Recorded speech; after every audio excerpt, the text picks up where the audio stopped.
Victoria Keeton. So she's a nurse, and she got her bachelor in arts at UC San Diego, and then she has a master in science in nursing from UCSF, and a PhD in nursing science and healthcare leadership at the School of Nursing at UC Davis. She also did a postdoctoral transdisciplinary research fellow with UCSF California Preterm Birth Initiative, and during the last 13 years, she has been a nursing clinical faculty at the University of San Francisco. She's as I say, she's a nurse scientist. She's also a pediatric nurse practitioner, and she has like 20 years of clinical experience in pediatric primary care.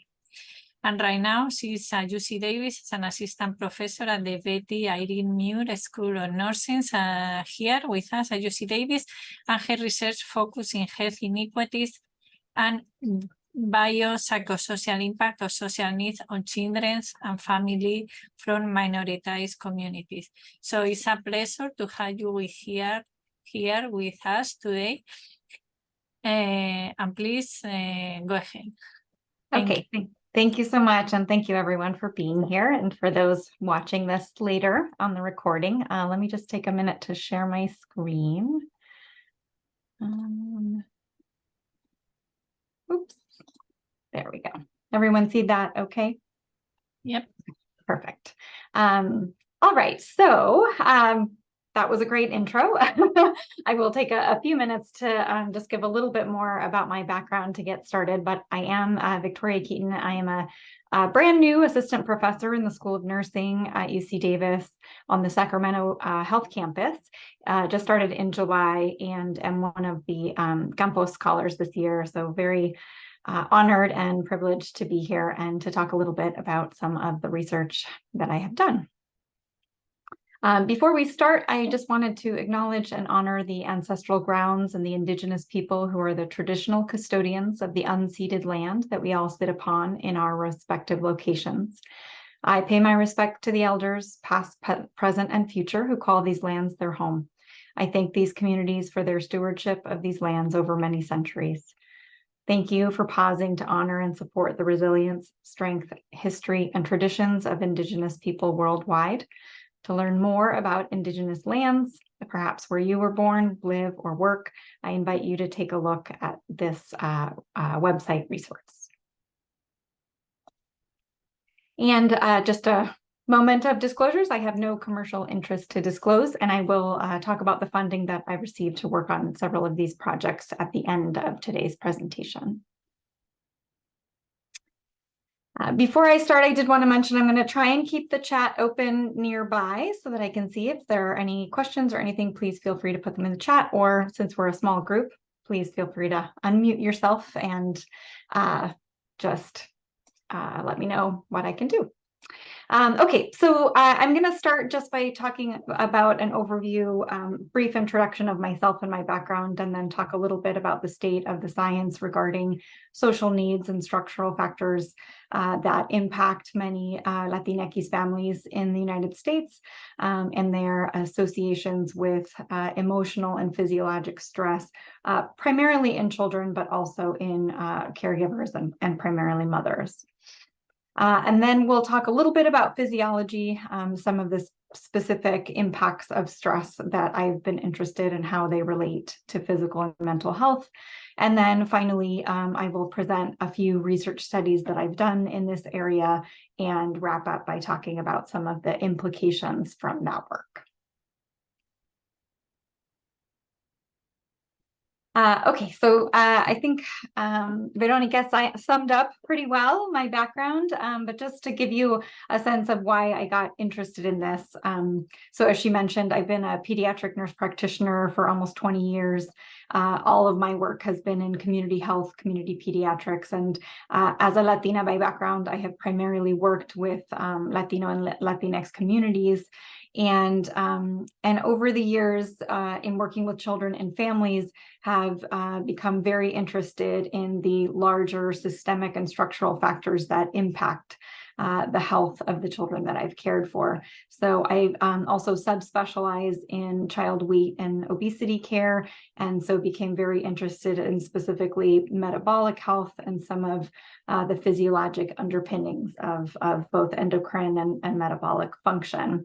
And really just kind of putting the whole picture together, how the social environment or structural influences in the environment are really impacting physiology, even back to the prenatal period. So how impacts to birthing people that occur during pregnancy may be somewhat programming the physiology of the fetus that then carries through into infancy and beyond.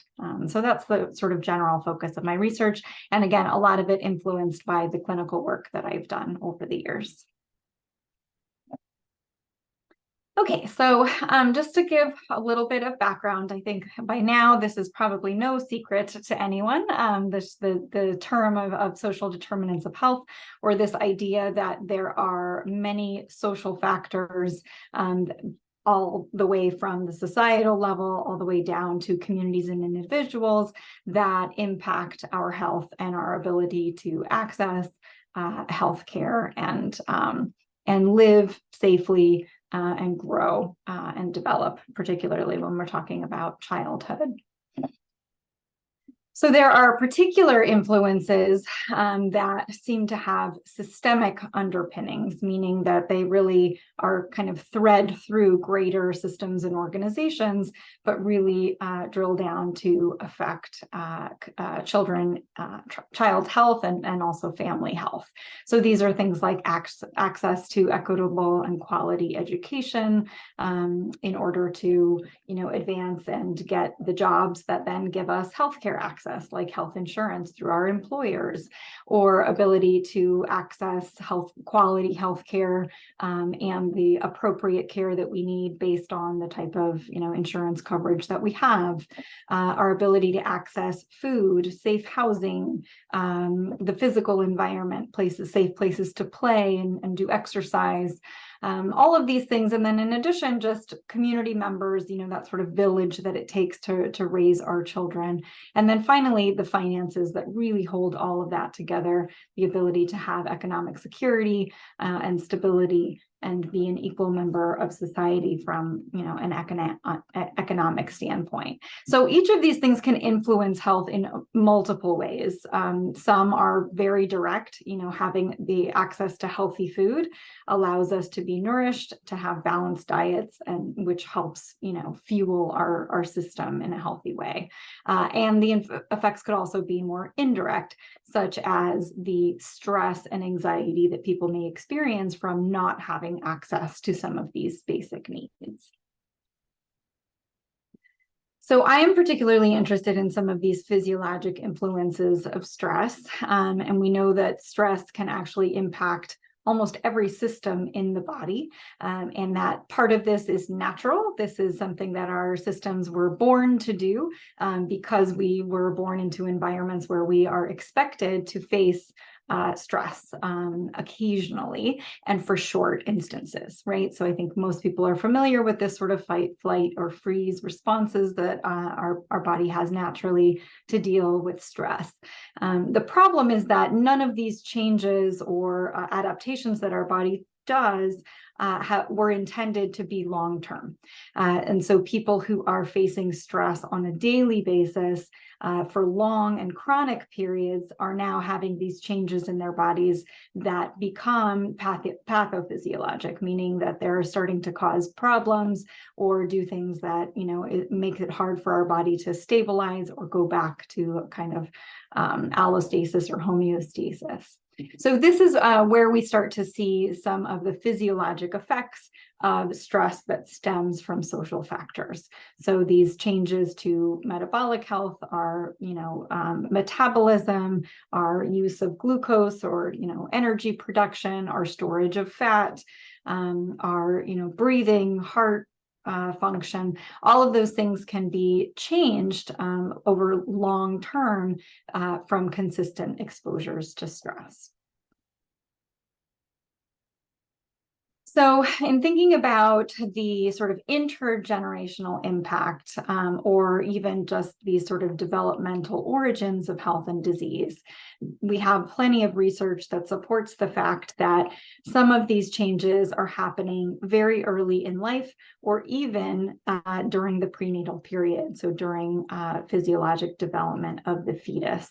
And that some of these things that are impacting even the genetic code can be passed on from generation and even to subsequent generations. So this becomes a longer term issue to solve. It's not just addressing the stressors right in front of us, but also really thinking about the future and how to continue to positively impact the generations to come. So a few different areas where I have focused my research. So one has been with the hypothalamic pituitary adrenal axis, or the HPA axis, which governs a lot of that stress response. The development of the HPA axis occurs in utero and can be influenced by the in utero environment. And so there are things that we know physically that can impact that, and then also socially by way of stress or availability of, nutritional intake, for example, or other factors. So that's one way that, then what the research has shown is that some of those exposures that occur during pregnancy, if we follow the infant beyond into the postnatal period, some of those effects still linger. The good news is they don't appear to be permanent for the most part. So a lot of these things can either be, quote unquote, reprogrammed or modified if we know that they're happening and if we develop proper interventions to be able to do so. So part of my interest is being able to figure out what those factors are and then study how well interventions are modifying those factors. So sort of using precision medicine or precision health to really measure and evaluate interventions we have in the social setting. Another area of interest is in epigenetics, and this is where some of the visuals that you see here are, but again, some more interesting research going on now, really looking at whether social exposures during pregnancy cause changes at the genomic level in the fetus, and that can really regulate expression of certain genes that may predispose or protect a later infant in the postnatal period from certain outcomes. So lots of exciting areas. There are plenty of other things that we could look at: the immune system, inflammation, lots of other parts of physiology seem to be impacted by stress and social factors. But these are just the few that I've been focusing on in my work. So if we focus specifically on the Latinx population, and I do want to take a minute to just talk about terminology. There are a lot of terms that have been used to refer to the Latino community. There are terms like Latinx and Latine that are used to promote more gender inclusivity. But there are lots of different preferences on which terms are used by which groups of people. So I will use Latinx or Latinx today, but just want to acknowledge the fact that other people may prefer different terminology. So just to kind of go through, these are, a few statistics numbers that are coming out about some of the adversities that are faced by certain Latinx communities here in the United States. And, another thing I think that is important to mention is that the Latino community is not a monolithic group. We have a vast diversity of sub-ethnicities, many different countries and ethnic backgrounds that define who, Latinidad or what people refer to as their Latinx identity. So I'm speaking a little bit in generalities, really to get focused on the structural and systemic issues that exist in this country that I have found, and lots of research has found, seem to be impacting the health of Latinx communities here in the United States. So some of these are, might not be surprising, but things like, about a third of Latinos rely on public transit in comparison to white non-Hispanic groups. That's, almost double. There are high rates of discrimination in the Latinx community. There are concerns about housing insecurity or habitability issues, things like mold and infestations, et cetera. The availability or access to physical environments for safe play are lower in predominantly Latinx communities and neighborhoods. And health insurance access, primarily because of restrictions around immigration status, definitely can be a challenge for some Latinx individuals. And then also we see some inequities in pay rate and job accessibility to certain jobs, and then a lot in the range of fresh food. So some of the work that I've done as a clinician in San Francisco County has really been around trying to increase access to fresh food, particularly produce, for Latinx communities who live in food deserts or low food access areas. When we take the subgroup of Latinx communities who are immigrants to this country, there are other adversities or more specific adversities that they may face. So some social support programs that do exist in this country have restrictions based on nativity or immigration status that are then not available to some immigrant groups. So this can, kind of exclude them from some of the supports that they need for a healthy lifestyle. Also access to quality education and healthcare, again, similar types of restrictions. Language barriers may also be part of that if they're not given sufficient support for English learning in an English-based institution educationally. Lots of encounters with law enforcement or the legal system around immigration status. And as we've heard over many recent years, fear of deportation or being sent back to their country of origin. Also a subset of immigrants to this country come as refugees or are seeking asylum because of increasing violence or other social situations going on in their home country, and then arrive here to face a very complex system and sometimes are in constant fear and anxiety around the possibility of deportation or being denied asylum status, etc. In general, like many communities of color, the Latinx community can face discrimination. Immigrants, in addition, can sometimes have additional discrimination based on xenophobia. And this can occur within the Latino community as well. Sub-ethnic groups can discriminate against one another. And we also see intergroup discrimination between other communities of color. So lots of different ways that Latinos and immigrants will experience and encounter discrimination. The process of immigration can have associated trauma, and this can be, at a micro or macro level, depending on their experience and the environment or the situation surrounding their transition, displacement from their home country, why they left in the first place, and then what happens when they arrived, whether they are detained. And in recent years, particularly with children, we have many unaccompanied minors coming, traveling without their parents, and or being separated from their parents or family at the border for long periods of time, which again, as a child can be particularly traumatic. And then there's a fair body of research that looks at stress associated with acculturation. I put that in quotes because I'll talk in a moment just about some of the conflict around sort of the term and the idea that one must if coming to a new culture must sort of assimilate into it or adopt and adapt the cultures of the country that they move to. But in any case, if this is a process that one is going through, there is stress associated with this, either a desire to be perceived to be part of this culture, or to not, have any negative association with their original or home culture. Those are some examples of some of the stress that can come from that. Some of you also may be familiar with what has been called the immigrant paradox, or sometimes specific to this community has been called the Hispanic paradox or Hispanic health paradox.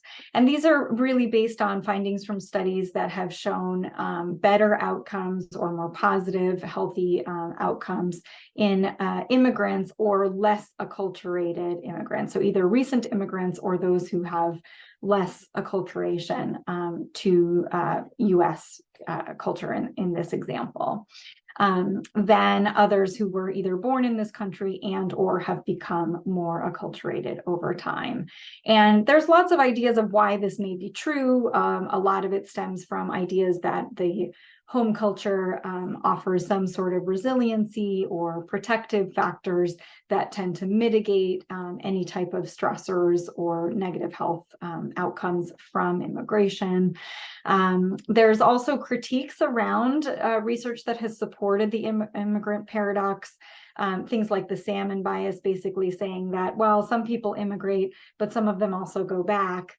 And generally, maybe the people that stay could be biased in that they are either a healthier group or a more resilient group or what have you. And so that our research findings might be skewed if this is the group that we are researching.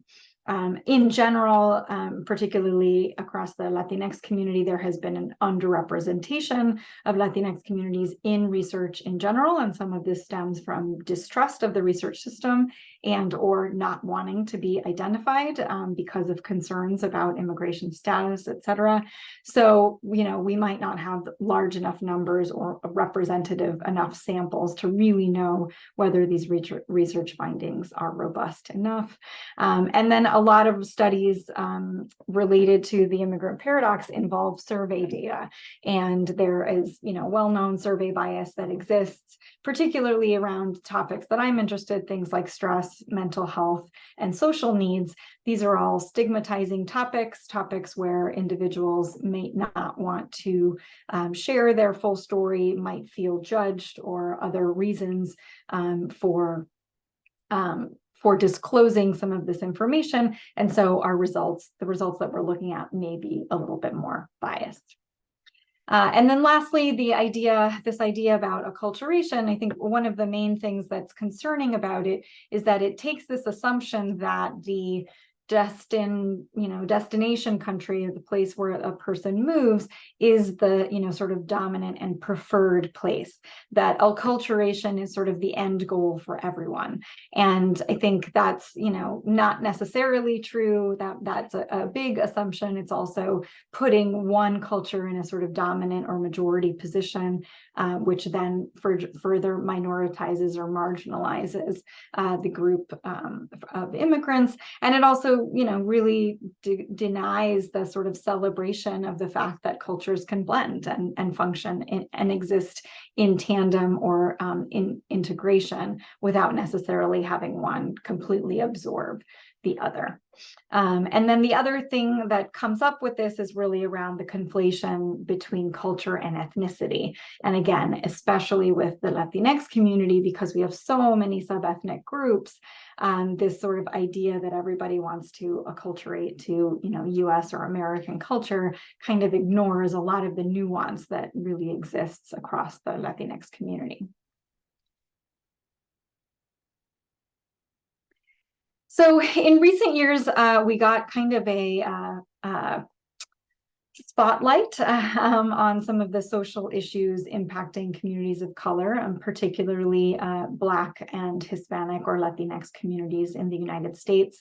I think this is just one example, but I feel like it visually tells the story very, very clearly. So I'm not sure how well you can see this or if you can see my pointer, but essentially this is looking at food insecurity, rates of food insecurity, broken down by racial and ethnic groups in the United States.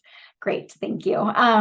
And so what we have in the sort of top two lines, the blue line are Black or African American communities, and then the orange lines, the Hispanic and Latinx communities. And then further down below, the brown is other non-Hispanic races kind of lumped into a group.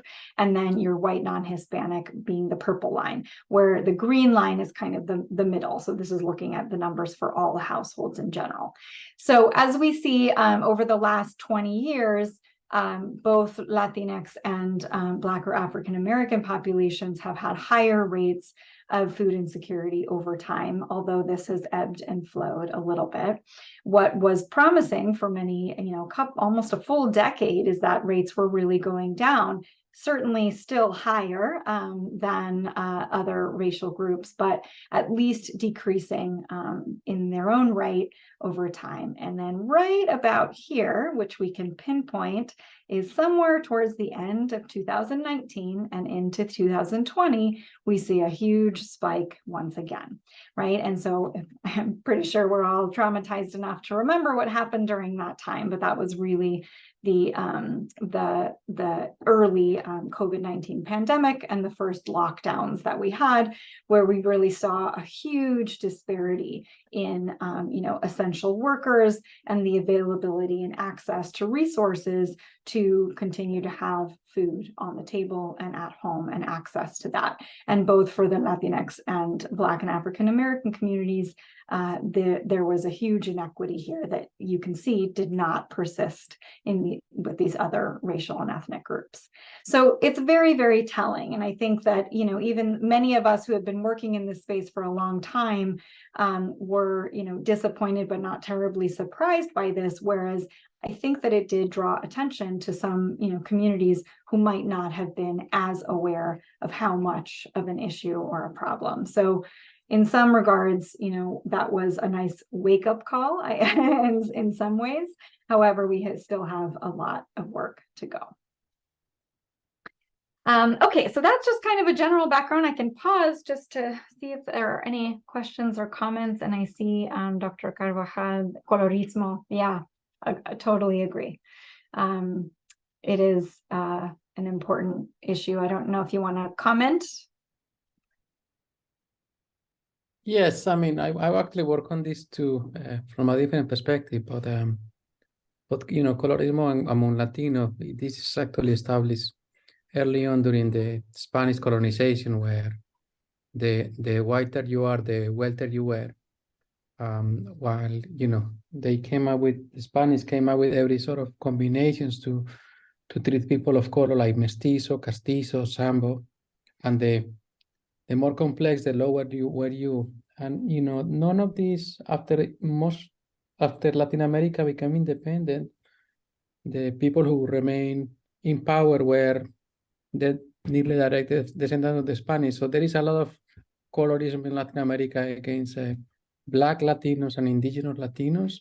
Yep. And unfortunately, that is also happening in the US. Yes. Here we work with farm workers in the region, and an indigenous farm worker from Oaxaca complain about the poor treatment that Mexican farm workers give to them, non-indigenous Mexican farm workers, right? Or what we saw in the LA City City Council member when they were, saying horrible things about, black people and about indigenous Mexicans. So it is a problem that unfortunately our Latino culture has imported from Latin America, and is a direct result of the colonialism that Europeans had in the region. Yes, absolutely. Thank you so much. And that term imported is actually really, great and quite appropriate. But it's true. It occurs within, and with the Latinx community, the population growing so significantly in the United States, this is really becoming, a huge part and sort of becoming entrenched in the community as well. And certainly an issue in other racial groups as well. But yes, thank you for bringing that up. Okay, so I'm going to move into a few studies. I'm going to talk about 3 different studies if we have time, but they're all using the same data set. So they're really just looking at a few different angles or aspects of the same group of people. So these were data that I used from a study, a randomized clinical trial that happened at San Francisco General Hospital, which is the county hospital and clinics in San Francisco County, where I was working as a pediatric clinician in their primary care children's health center. And so we implemented a program, a navigator program, which was meant to help families with the navigation of social services based on their own identified social needs. And so we had recruited volunteers. These are a group of the volunteers that you see here, mostly, college or post-bac students interested in health careers who volunteered their time and essentially were trained in how to assess for social needs and then assist families in navigating the resources that are necessary. Because this is another area where we see a problem, right? Is we find out a family, maybe is food insecure, and then perhaps we hand them a list of food pantries. But if they don't know how to get there or what the hours are or whether there's an application system, right? There's so many steps to some of the social resources that we even do have available that it increases the barriers and makes it even more difficult. So this was a randomized trial comparing giving a written resource to a family versus having a navigator. So somebody who called them on the phone, followed them for about 6 months and really helped walk them through a few different social resources. So I came in as a clinician liaison to this project, just helping with, sort of implementing the study in our clinic. But later as a doctoral student was able to leverage some of the data to study some things that I was interested in. So this is kind of the background, but I used data from the enrollment section of this study, which was about 611 dyads, so parent-child dyads, and the children were recruited from our urgent care center. So they were just presenting for a health visit. So I performed secondary analysis of these data. So I was not part of the original study design and just used the data that I had available to me to address some of my research questions. The inclusion criteria for their study were that they had to live in San Francisco County. The child had to be below 18. The parent had to be above 18. They had to be either English or Spanish speakers. They did not have to be reading literate, so they could participate in surveys orally with the research assistant who was bilingual. And the only exclusionary criteria as far as diagnoses went were whether they were presenting for child abuse or child maltreatment exams or part of the foster system, mostly because of the complexity of having a historian who is the primary caregiver. So I took that group of data and limited it to the dyads that were where the presenting caregiver identified as the mother. And part of the reason I did that was because of my interest in this sort of perinatal intergenerational transition. So a lot of the research and evidence that I base my work on uses mother or birthing people as the primary population. So that was my focus. And again, that only limited the sample, by less than 100 or fewer than 100 people, because in majority cases in this particular clinic, mother was the one who was bringing the child in. In the first 2 studies, I specifically focused on the Latinx population, which again was the majority of the study group. And in the third study I'll present, I actually widened it out to the full population, which included a few other racial groups that you see here.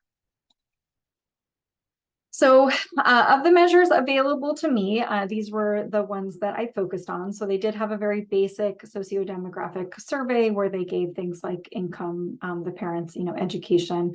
We did not have immigration or nativity status or information, but we did have primary language. They also completed a social needs survey. This was designed by the PIs of the study. And these are some examples of the questions that they completed, but they asked about up to 18 different social needs. And the way that this worked was the person could check off any up to, all of them if they wanted, that was currently a concern for them or their household. So again, things like running out of food, having unstable housing, difficulty with jobs, right? A whole number of social needs available that they could choose from. And then later in the study, they also ranked, sort of what were their top 3, but I kind of focused on the whole group. And then we also had survey data on the caregivers related to their mental health. So we used the perceived stress scale to look at their capacity for managing stress over the past month, their PHQ-8, which is a depression risk assessment, and then the PROMISE survey, which is provided general physical and mental health assessment. And then for the children, the parents completed the pediatric quality of life survey, or the PEDS-QL, which has a number of different subscales. And I chose the emotional functioning subscale for one of the studies that I'm going to talk about. So this is where parents rated their child's emotional health and functioning. And then finally, they collected hair samples for hair cortisol concentration. So we had hair cortisol from both the mother and the child, which I looked at in 2 of these studies, which I'll talk about in a moment. So in the first study, and I included the citation for the publication for this study, but if you put me into PubMed, I think you can just pull it up that way as well. But I was interested in this concept of acculturation, which in this study, because the only method that I had of determining this was Spanish language preference. So monolingual Spanish speakers, or those who chose to complete the survey and the study in Spanish, was used as a proxy for acculturation.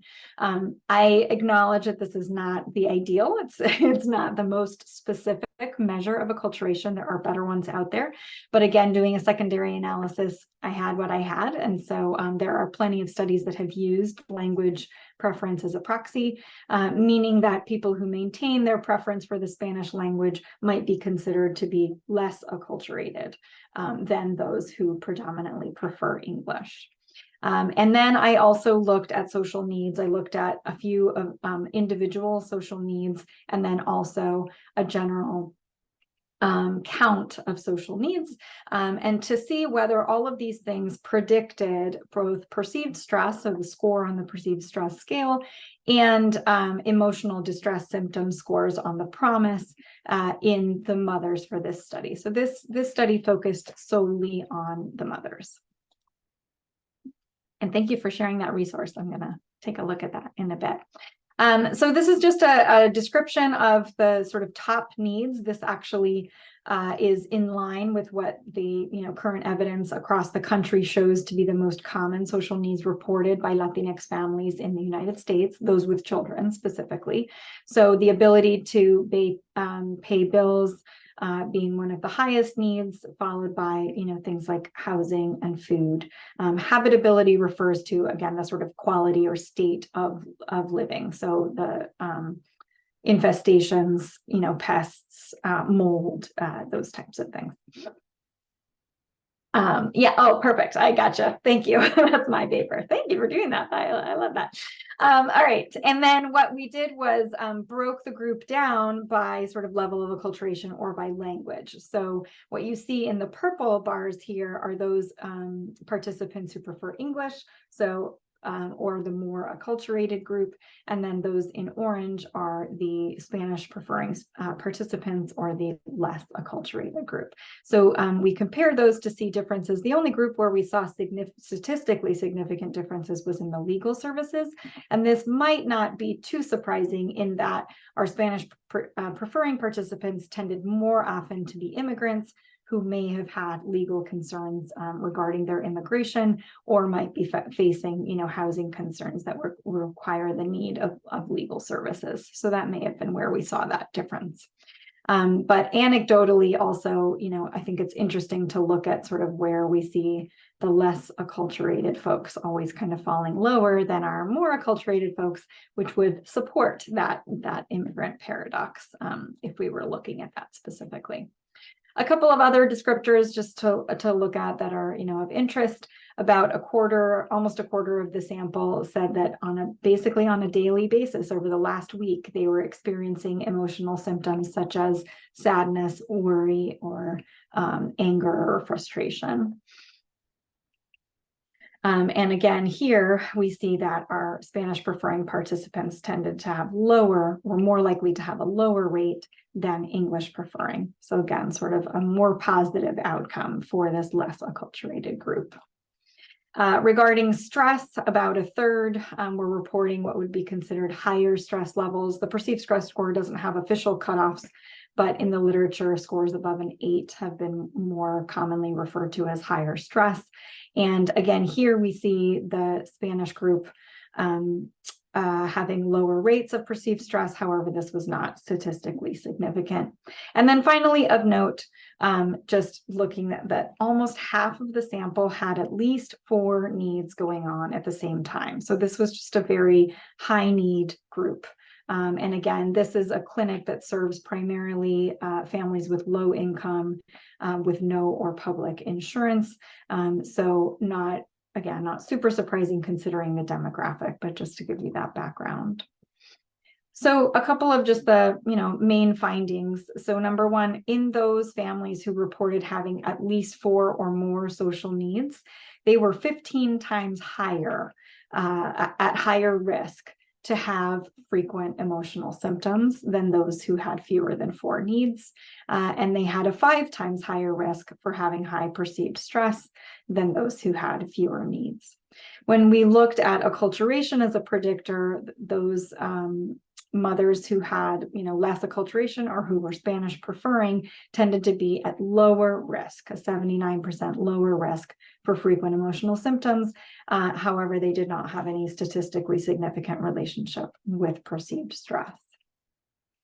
When we looked at the needs individually, so we looked at those top 7 needs, and 6 of them showed significant associations. So for each one of these individually as predictors, the risk for frequent emotional symptoms was twice as high for people reporting, difficulty paying bills or difficulty with housing or difficulty with habitability, and so on and so forth. And then similarly with this group with lower acculturation, those who reported any of these needs actually had a lower risk for frequent emotional symptoms. Excuse me, those who were in the lower acculturation group had a lower risk for these frequent emotional symptoms, but we did not find anything statistically significant for perceived stress. In the next study, we looked at both the mothers and the children. So here I was interested in seeing how mothers' stress might impact their child's emotional functioning or physiologic stress. And in the mothers, we looked specifically at their perceived stress and their hair cortisol concentration. So that measure of physiologic stress coming from their cortisol. And then in children, we looked at their score on the PEDS-QL emotional functioning scale and their hair cortisol concentration. And then again, we looked at social needs, both a cumulative count of needs as well as each individual need. And this time we looked at all 18. So we ran many models. Let's just say that. All right, so a couple of the key findings that came from this study: about 40% of the children were reported to be at risk for low emotional functioning. That's pretty high. I mean, that's almost half of those children really being at risk for having some sort of difficulty or challenge with emotional functioning on a daily basis.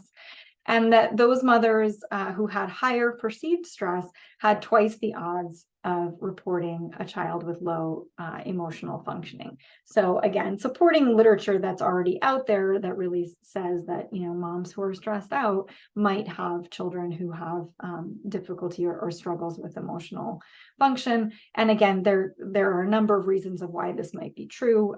So important to not sort of cast mother blame in this type of scenario, but really just looking at this as a profile of potential risk.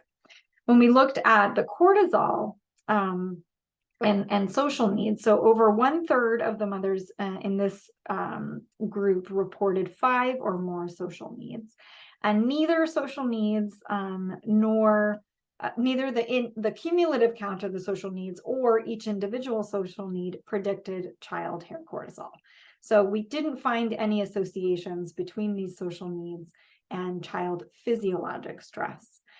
However, we did find that mothers who had high hair cortisol, high physiologic stress, had a 10 times higher risk of having children with high hair cortisol. So there was a very, very strong correlation between mother and child hair cortisol. So that was really interesting, and that kind of pushed me into my next study, which was really based on this model or idea of dyadic synchrony.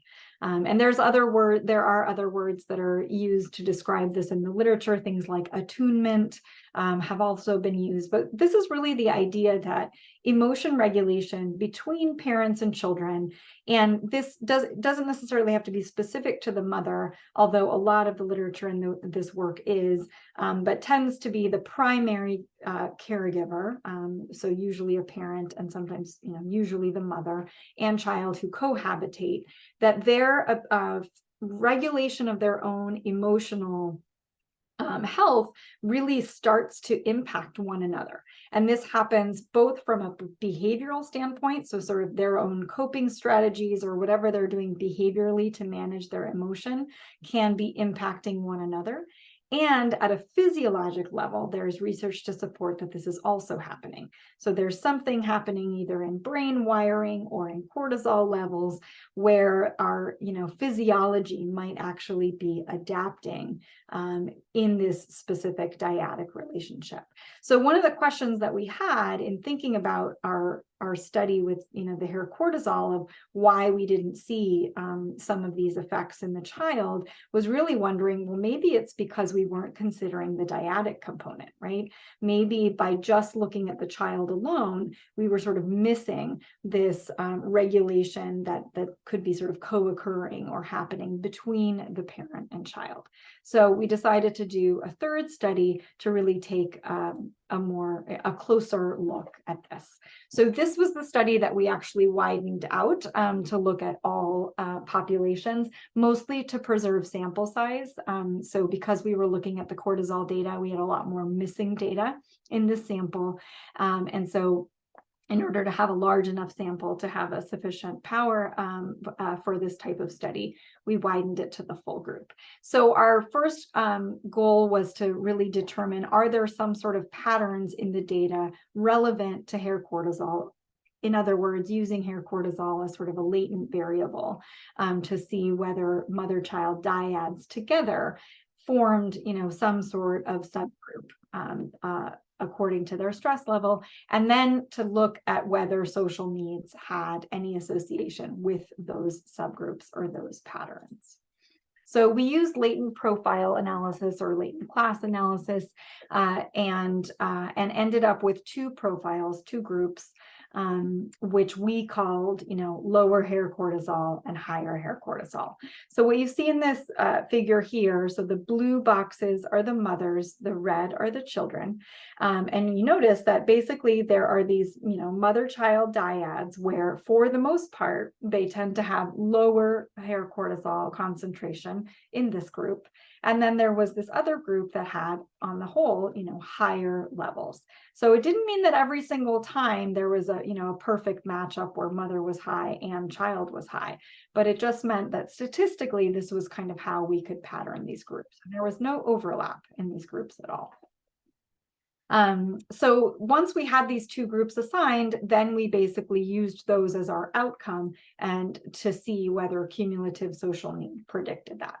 And what we found was that for each additional household social need that a family reported, these dyads had 13% higher odds of being in that high hair cortisol subgroup. So again, sort of a better way of capturing that potential physical stress that is related to these social needs that they are experiencing together because they live in the same household.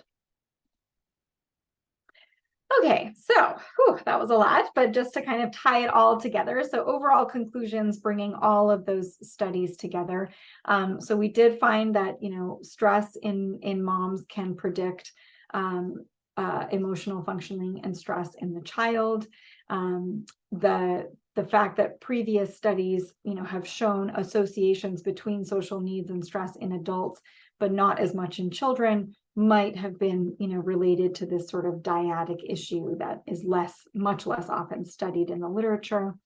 Or it could be that mothers are buffering the impact of social adversity. So we might see stress in the moms, but not necessarily in the children, because in regards to some social needs, it's possible for parents to shield their child. So for example, in the case of low food access, if a family only has a certain amount of food, they may give all of it to their children and none of it to themselves. And so as far as their child is concerned, they have enough food on the table, whereas it's really that the mother has been, sort of buffering the effects of that. So just one example, and certainly a possibility. If we're thinking about acculturation and why we see, better outcomes in this less acculturated group, it could be, some cultural factors. So in the literature, familismo is one that is commonly referred to, this, concept of really close-knit and very strong social support within Latinx families that might also promote resilience or be a protective factor.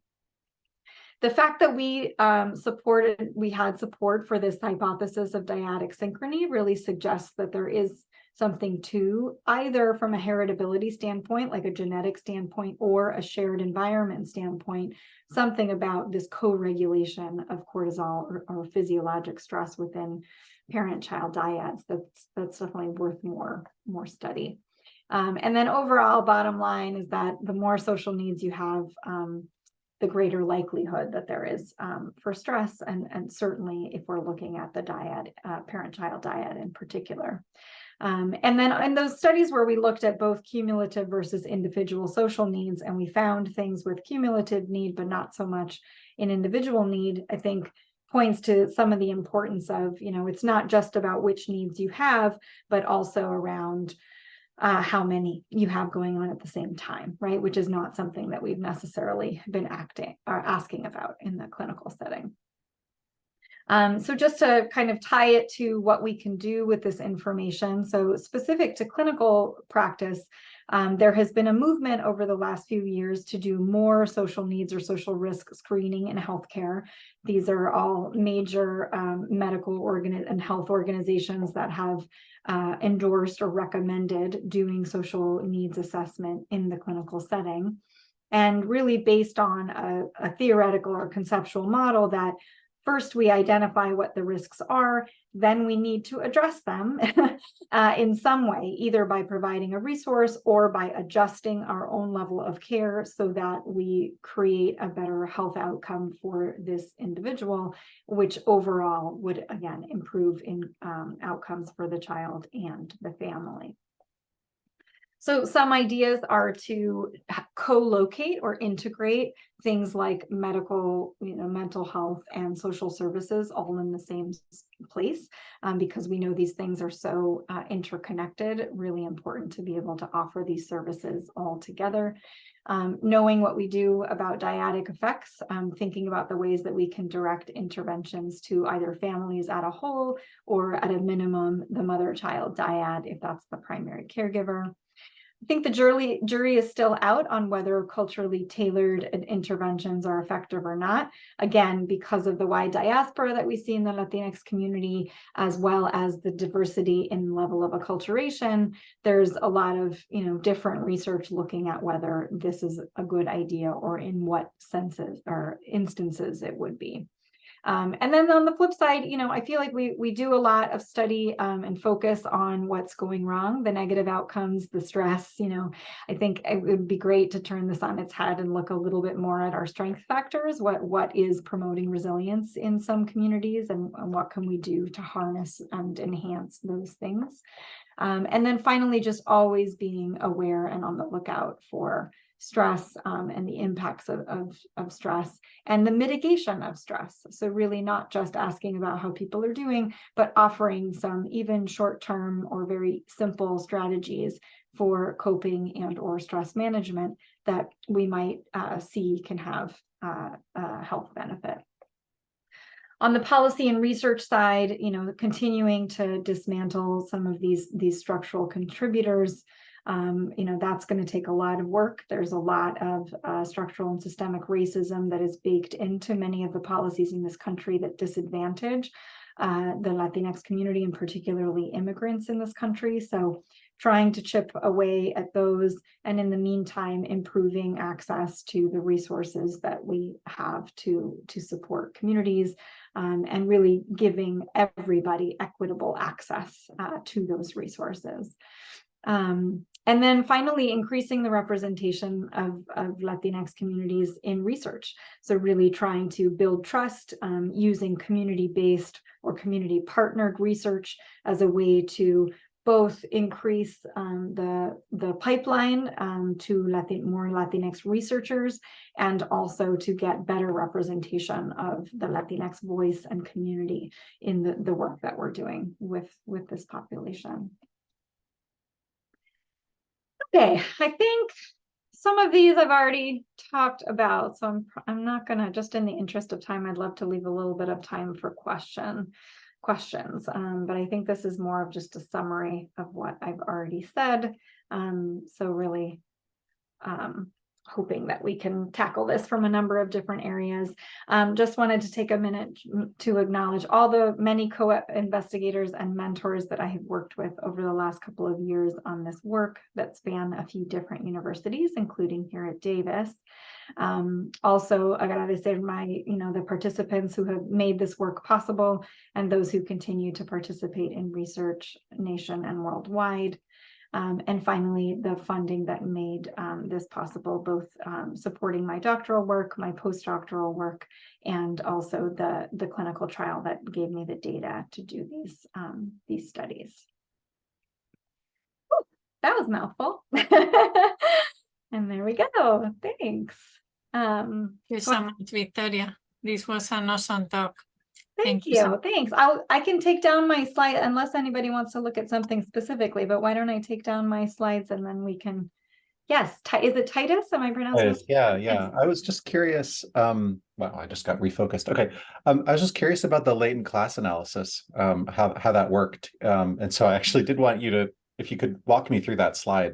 I'm just curious about the how that goes. Okay. Well, I am not a statistician, so I'm going to tell you, I can give you the more, kind of rudimentary explanation that makes sense to me. But let me share this one slide again. It keeps popping up this other. Okay. All right. So essentially, this is a statistical approach. So what happens, and we used M+, which is a software that you can use for latent class analysis, although many quantitative software can do this type of work. And so what you do is essentially you're feeding the data into the program, and you're saying, I want you to look at all these data. You kind of pick whatever factors you're interested in. And I want you to say, based on this one latent, factor, right, which in this case we chose was the hair cortisol concentration. I want you to find all the ways in which everybody in this data set clumps into groups. And then what you can do is you can hypothesize how many groups you think it will go into. So we actually started, we looked at 2 groups. Then we expanded to 3 groups, thinking, okay, maybe there are tertiles, right? So maybe we have a kind of lower group, maybe we have a middle range, and then we have a higher group. And then we also tested a 4 profile or a 4 class model, where we thought, okay, well, maybe there's like high, high, high, low, low, high, right? That type of thing. So we did every iteration, and then there are metrics that you can use to evaluate how solid, statistically speaking, a model is. And based on that, that's the one that you choose. So for us, that happened to be the 2-profile model. But in other instances, you might see people with multiple classes. And then there's, varying ideas on whether you should name classes or not, whether you should, right? Because this introduces a kind of subjectivity from the researcher of sort of, what do I think is really defining these profiles? But this is essentially, we looked at this picture and thought, okay, well, this looks pretty clearly to us like, this kind of low cortisol, high cortisol. So for us, it felt like a very natural way to say it. But we're careful in our terminology because there is no official cutoff for hair cortisol and what's considered low or high, right? So we're just kind of sort of calling it the lower group versus the higher group. Is that helpful? Yeah, that's exactly what I was interested in. And it's interesting to see if I'm interpreting this right, there's some children that have in the low cortisol subgroup, the left one. Yep. Right, that have very high. There's a few data points at the very very high Right. On that one. Okay. That is Just interesting to see. Okay, thank you. Yep, that's correct. And vice versa, right? So you have some in the higher group that technically have a level that, would sort of compare. But the issue that's also interesting is that cortisol is affected by age and sex. So we couldn't classify, right, moms and children in the same bag because simply by their age group, right, that would be different. So we actually controlled for those things. I didn't mention that, but we controlled for both age and sex prior to creating the classes and then afterward as kind of a quality check. And it didn't change anything. So, these, we felt pretty strongly about these findings. Very neat. Thank you. Yeah, I had never heard of the dyad. I don't work in this area, but I had never heard of dyadic synchrony, and so this has been a really fascinating thing to learn about. Thanks. Yes, of course. Thanks for the question. Any other? And thank you for putting all my links in the chat. That's really great. I should have you did my work for me. Some more questions? I have a question, Victoria. Yes. So it's about the term acculturation. So you have said that it has a lot of stress factors associated. Can you talk a little bit more about that?